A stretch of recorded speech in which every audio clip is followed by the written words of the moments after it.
Deodar photographer association પણ સમર્થન આપી ઓગળ જિલ્લાની માંગ કરી હતી। ઓગળ જિલ્લાની માંગ યથાવત વિવિધ સંગઠનોએ ધરણાની લીધી મુલાકાત। દિયોદરમાં આરામ ગૃહ આગળ ઓગળ જિલ્લાની માંગને લઈ છેલ્લા 10 દિવસથી સ્થાનિકો સરકાર સામે મોરચો માંડી ધરણા યોજી રહ્યા છે, જેમાં આજે 10મા દિવસે પણ સ્થાનિકો પોતાની માંગને લઈ મક્કમ રહ્યા હતા।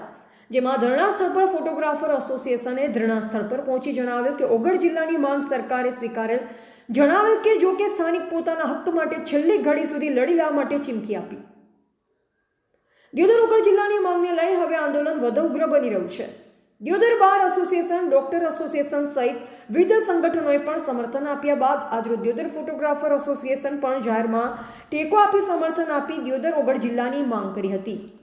બ્યુરો રિપોર્ટ અનુપ ઠાકોર, ક્ષત્રિય જ્યોત news, Deodar. Deodar photographer association વતી અમે બધા અહીંયા સમર્થન માટે જે 8-9 દિવસથી બેઠા છે એમના સાથે સમર્થન આપવા આવેલ છીએ અને એમના પૂરેપૂરા સમર્થનમાં અમે છીએ અને 4 વાગે જે રેલી નીકળે છે એમાં પણ અમે સમર્થન આપીશું, જે વખા સુધી જશે। હું દિયોદર ફોટોગ્રાફર એસોસિએશન પ્રમુખ વતી એટલું કહેવા માગીશ કે અમારે દિયોદર ઓગળ જિલ્લો જ જોઈએ, કારણ કે બીજા જિલ્લા સેન્ટરમાં પડે છે દિયોદર, આજુબાજુમાં બધા એરિયામાં સૌથી સેન્ટર પડતું દિયોદર ઓગળ જિલ્લો છે, એટલે અમારે ઓગળ જિલ્લો જ જોઈએ, બીજું કાંઈ ના જોઈએ। અને જે આજે જે સાંજે 4 વાગે અહીંયાથી રેલી વખા હનુમાન ખાતે જવાની છે પગપાળા, તેમાં અમે અમારું સમર્થન છે પૂરેપૂરું, અમારા ફોટોગ્રાફરોનું એસોસિએશનનું તથા દિયોદર તાલુકાના તમામ વ્યક્તિઓનું પૂરેપૂરું સમર્થન છે ઓગળ જિલ્લા માટે। અમારે ઓગળ જિલ્લો જ જોઈએ, બીજું કાંઈ ના જોઈએ। ગુજરાત સરકારે 1/1/2025ના દિવસે જે નિર્ણય લીધો કે બનાસકાંઠા જિલ્લાના 2 વિભાજન કર્યા, જેમાં થરાદને જિલ્લો જાહેર કર્યો। થરાદને જે જિલ્લો જાહેર થયો છે એમાં ભૌગોલિક દ્રષ્ટિએ ગણવા જઈએ તો દિયોદર મધ્યમાં આવેલું છે અને ઘણા સમયથી લોકવાયકા પણ એવી હતી, 2018થી એનો સર્વે પણ થતો હતો, એવી લોકવાયકા હતી કે જેમાં દિયોદર જિલ્લો થશે અને એનો સર્વે પણ થયો હતો।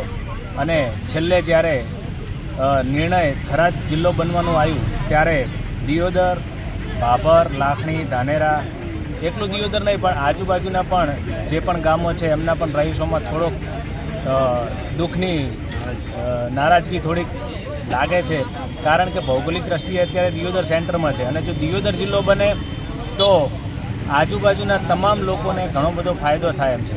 બીજી વસ્તુ કે આજે અમે ફોટોગ્રાફર એસોસિએશન દિયોદર દ્વારા અમે ખૂબ બહોળી સંખ્યામાં ફોટોગ્રાફર ભાઈઓ ભેગા થઈ અને જે બનાસકાંઠા જિલ્લા સંકલન સમિતિ દ્વારા જે આ ધારણા થઈ રહ્યા છે એ ધારણામાં અમે સમર્થન પત્ર આપવા માટે આવ્યા છીએ અને અહીંથી અમે તમામ ફોટોગ્રાફર ભાઈઓ એવું કહીએ છીએ કે ઓગળ જિલ્લા સંકલન સમિતિને તમામ રીતે અમારો સાથ સહકાર રહેશે।